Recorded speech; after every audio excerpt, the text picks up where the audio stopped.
अबोली या मालिकेच्या 5 ऑगस्टच्या भागामध्ये अंकुश मनवाला विचारत असतो, मला एक्झॅक्टली काय घडलं ते सांग। यावरती मनवा सांगते, शेवटच्या वेळी जेव्हा माझी आणि प्रिन्सची भेट झाली ना, तेव्हा प्रिन्स खूप खुश होता आणि त्यानंतर त्याने मला रात्री मेसेज केला होता, म्हणजे नंतर मला जेव्हा भेटायला बोलवलं तेव्हा काही आमची भेट झालीच नाही, पण नंतर त्याने मला मेसेज करून भेटायला बोलवलं आणि त्यावेळेला पण मेसेज बघून मला असं वाटलं की तो खूप खुश होता।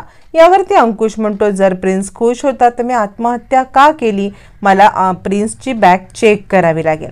त्यावरती आता इकडे रमा सांगते, हे बघ तुम्ही ना आत्ता सगळ्यांनी शांत बसावं, आत्ता बॅग वगैरे काही चेक करत बसू नका, बरेच दिवस झालेले आहेत, या सगळ्या आपण नीट जेवलो नाहीये, नीट काही खाणं केलेलं नाहीये, मला असं वाटतंय आपण सगळ्यांनी या सगळ्यामध्ये ना चांगलं व्यवस्थितपणे सगळं हे सोडून देऊ, उद्या सकाळी देवाचा आशीर्वाद घेऊ, अबोलीच्या गळ्यामध्ये तू मंगळसूत्र घाल आणि मग नवीन ह्याची सुरुवात करूया, चला बरं जेवायला, असं म्हणत रमा आता सगळ्यांना जेवणाची ताटं घेण्यासाठी सांगते आणि त्यानंतर मग दुसऱ्या दिवशी सकाळी सगळेजण आता मंदिरात येतात। मंदिरात आल्यावरती अंकुश अबोली दोघंजण नमस्कार करतात। रमा सांगते, हे मंगळसूत्र तू अबोलीच्या गळ्यामध्ये घाल। अबोलीच्या गळ्यामध्ये मंगळसूत्र घालण्यासाठी अंकुश ज्या वेळेला निघतो त्यावेळेला तिकडे श्रेयस येतो आणि ते मंगळसूत्र हिसकावून घेतो आणि अबोली फक्त माझी आहे आणि माझीच राहणार आहे, माझ्यापासून तिला कुणी हिरावून घेऊ शकत नाही, असं म्हणत ते मंगळसूत्र घेतो। मग अंकुश चिडतो आणि धावत धावत श्रेयसच्या दिशेने येतो। त्यावेळेला अबोली म्हणते, थांबा सर, ही लढाई माझी आहे, ही माझी लढाई, मी एकटीच लढणार आहे, कुणीही याच्यामध्ये पडू नका, असं म्हणत अबोली मध्ये येते आणि ती सांगते, श्रेयस मंगळसूत्र दे।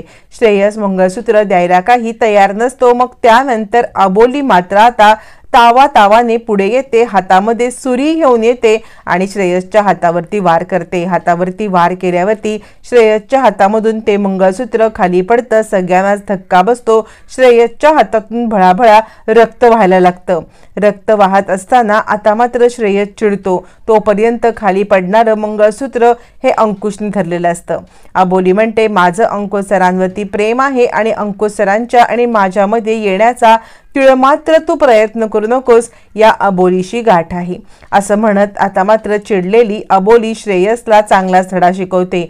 पण श्रेयस अजूनच चिडतो आणि तो विचार करतो, अबोली म्हणजे मी तुझ्यावरती प्रेम केलं म्हणून मी इतकं सगळं केलं होतं, पण आज मात्र तू या सगळ्यामध्ये माझा विश्वासघात केलास, अबोली तुला मी सोडणार नाही, असं म्हणत आता तिकडून निघून जातो। तोपर्यंत रमा सांगते, अंकुश वेळ वाया घालवू नकोस, घे अबोलीच्या गळ्यात मंगळसूत्र घाल। मग अंकुश अबोलीच्या गळ्यामध्ये पुन्हा एकदा छानपैकी मंगळसूत्र घालतो।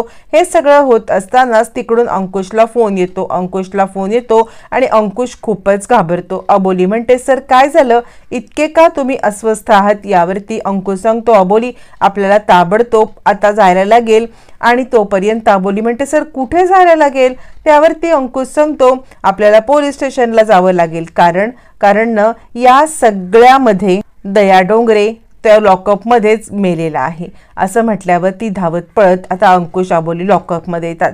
तोपर्यंत तिकडे आता फक्त असतो ते म्हणजे क्रिश आणि एक दुसरे शिंदे हवालदार, हे दोघं जण या सगळ्याचे साक्षीदार असतात। दोघं जण तिकडे असताना अंकुश म्हणतो, कसं झालं हे? यावरती आता इकडे क्रिश सांगतो, काही नाही सर, अहो त्याला हार्ट अटॅक आला, म्हणजे इकडे पोलीस आले होते आणि आपल्यासोबत डॉक्टर सुद्धा आले होते, डॉक्टरांनी या सगळ्यामध्ये सांगितलेलं आहे की त्याला हार्ट अटॅक आलाय। यावरती अंकुश म्हणतो, तरी सुद्धा मला असं वाटतंय की आपण याचं पोस्टमार्टम करायलाच पाहिजे। त्यावरती क्रिश म्हणतो, पण पोस्टमार्टम करून तरी सुद्धा आपल्याला काय गरज आहे? अंकुश म्हणतो, ही सगळी आपली एक फॉर्मॅलिटीज असते, डॉक्टरांनी जरी तरी दिलं असेल नाही तरी सुद्धा आपल्याला या सगळ्यामध्ये पोस्टमार्टम करायला लागेल। पण पोस्टमार्टमचं नाव काढल्यावरती क्रिश मात्र भलताच गडबडतो, का कोणास ठाऊक क्रिशच्या चेहऱ्याचा रंग पुरता उडालेला असतो। त्यावरती अंकुश म्हणतो, काहीही झालं तरी ही केस पोस्टमार्टमसाठी गेलीच पाहिजे। तोपर्यंत अंकुश अबोली घरी येतात, रमा घाबरलेली असते, काय झालं? पोलीस स्टेशनला काही असं घडलं का? यावरती अंकुश म्हणतो काही नाही रमा, तू टेन्शन घेऊ नकोस असं म्हणत मग रमाला तो शांत करतो. मग रमा अंकुशला म्हणते मला तुझ्याशी खूप महत्त्वाचं बोलायचं आहे, तू जरा बाजूला येशील का? ती अंकुशला एका बाजूला घेऊन जाते. अंकुश म्हणतो बोल रमा. यावरती रमा म्हणते मी तुला एक गोष्ट सांगते, हे बघ आपण ना अबोलीला कशात तरी गुंतवायला पाहिजे. म्हणजे तिच्या मनामध्ये सतत काही ना काहीतरी विचार येत असतात, तर आपण तिला आता कशात तरी रमवलं ना जर, तर आपल्याला बरं वाटेल, तिला पण बरं वाटेल. अंकुश म्हणतो काय बोलतेस तू, कशामध्ये रमवायचं आहे? यावरती रमा सांगते म्हणजे मला असं वाटते तू आणि अबोलीने चान्स घ्यावा. आता अंकुश चिडतो आणि रमा असं काय करतेस? अगं अबोलीच्या जीवावरती बेतणार आहे हे. जर का अबोलीच्या जागी मी असतो, माझ्या जीवावरती बेतणार असतं, तरी सुद्धा तू हाच निर्णय घेतला असतास का? रमा म्हणते अंकुश अरे ऐक ना, मला जे काही बोलायचंय त्याचा तू गैरसमज करून घेतो आहेस. मी तुला एक गोष्ट सांगते आहे. अरे तसं नाही. तितक्यात अबोली येते. अबोली आल्यावरती अंकुश विषय बदलतो. अबोली म्हणते कशाबद्दल बोलताय तुम्ही? अंकुश म्हणतो काही नाही, रमा सांगत होती की तुमचं नीट काही जेवण खाण होत नाही, म्हणून रमा या सगळ्यामध्ये मला न तुझी काळजी घ्यायला सांगत होती, बस इतकंच. असं म्हटल्यावरती आता मात्र सगळेजण जेवणासाठी जातात. जेवणासाठी गेल्यावरती तो विषय तिथेच बंद होतो. नंतर इकडे क्रिश खूप घाबरलेला असतो. क्रिशला पोस्टमॉर्टम रिपोर्ट म्हटल्यावरती खूप भीती वाटली असते. तो त्या आता हवालदारांना बोलवतो आणि म्हणतो पोस्टमॉर्टम रिपोर्ट आले तर आपलं काही खरं नाही, या सगळ्यामध्ये खूप मोठी गडबड होईल.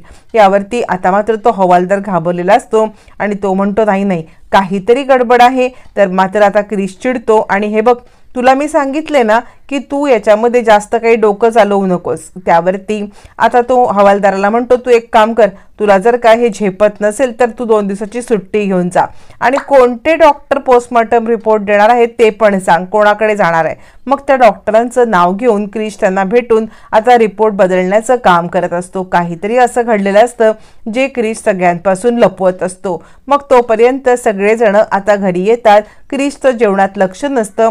अंकुश त्याला म्हणतो काय रे क्रिश, म्हणजे तुझं लक्ष नाहीये कशामध्ये, काही झालंय का? क्रिश म्हणतो नाही. यावरती अंकुश म्हणतो काही गडबड असेल तर तू मला सांग. क्रिश म्हणतो नाही सर, असं काहीच नाहीये. यावरती राघू म्हणते क्रिश भाजी कशी आहे? पण क्रिशचं तिकडे पण लक्ष नसतं. मग अंकुशच्या लक्षात येतं काहीतरी गडबड आहे, क्रिश आपल्यापासून काहीतरी लपवतोय आणि तो क्रिशला 10 वेळा तेच विचारण्याचा प्रयत्न करतो. पण क्रिश मात्र सोयीस्करपणे हे सगळं टाळत असतो. मग मात्र आता इकडे सगळ्यांनाच असं वाटतं की काहीतरी क्रिशच्या बाबतीत घडलेलं आहे जे क्रिश आपल्यापासून लपवतोय. आणि आता तोपर्यंत क्रिश आणि अंकुश इकडे पोलीस स्टेशनला येतात. त्यावरती डॉक्टरांचे रिपोर्ट आलेले असतात. डॉक्टरांचे रिपोर्ट आल्यावरती अंकुश ते रिपोर्ट उघडतो आणि क्रिश तुझं म्हणणं बरोबर आहे, ते न हार्ट अटॅकमुळेच त्या माणसाचा मृत्यू झालेला आहे. क्रिश म्हणतो हो सर, मी तुम्हाला सांगितलं ना की हार्ट अटॅकमुळेच त्याचा मृत्यू झालेला आहे. यावरती त्याची बायको येते आणि ती म्हणते सर म्हणजे मी ना दया डोंगरेची बायको. मग आजपर्यंत तुमचं बोलणं चालू होतं म्हणून मी गप्प बसले होते. त्यावरती अंकुश म्हणतो मग तुम्ही बॉडी क्लेम करायला आलात का? यावरती म्हणते मी जरी दया डोंगरेची बायको असले तरी हे पुरावे घ्या आणि मला काही बॉडी नको आहे. म्हणजे त्यासारख्या माणसाची बॉडी क्लेम करायला मी आले नाही.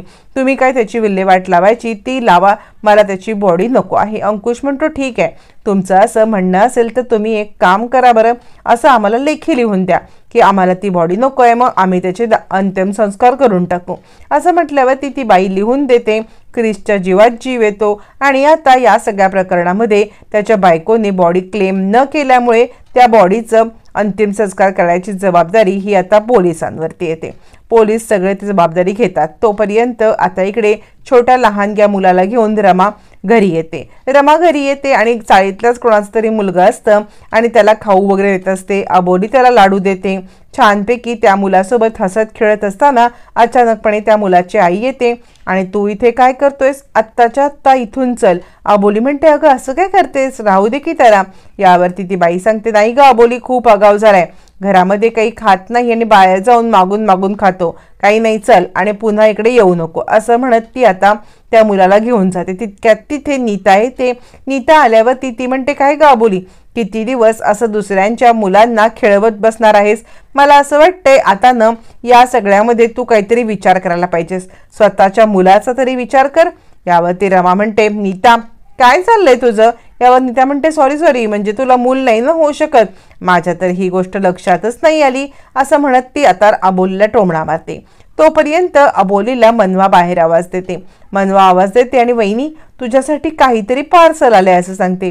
आता नक्की आपलं काय पार्सल आहे हे पाहण्यासाठी अबोली बाहेर येते. अबोली बाहेर येते त्यावेळेला मनवा तिला ते पार्सल हातात देते. मनवाने पार्सल हातात दिल्यावरती अबोली ते उघडून पाहते तर त्याच्यामध्ये असलेली वस्तू बघून अबोलीला जबरदस्त धक्का बसतो. ती वस्तू दुसरी काहीही नसून आता इकडे असतो तो म्हणजे अंकुशचा हार घातलेला फोटो. अंकुशचा फोटो बघून अबोली हदरते. तो फोटो तिच्या हातातून खाली पडतो. फोटो खाली पडून फुटतो आणि आता अबोलीला कॉल येतो. अबोलीला कॉल येतो की तुझा नवरा या सगळ्या प्रकरणामध्ये आता अडकणार आहे. तुझ्या नवऱ्यावरती सदोष मनुष्यवधाचा गुन्हा दाखल करून त्याची जीवनयात्रा संपणार आहे आणि तुला तुझ्या नवऱ्याच्या फोटोला हार घालावा लागणार आहे असं म्हणत ती चिठ्ठी असते. आता मात्र फोन पण येतो. अबोली हदरते. या सगळ्या दया डोंगरे प्रकरणामध्ये अंकुश अडकणार का, अबोली त्याला सोडवणार का, हे पाहणं रंजक ठरणार आहे.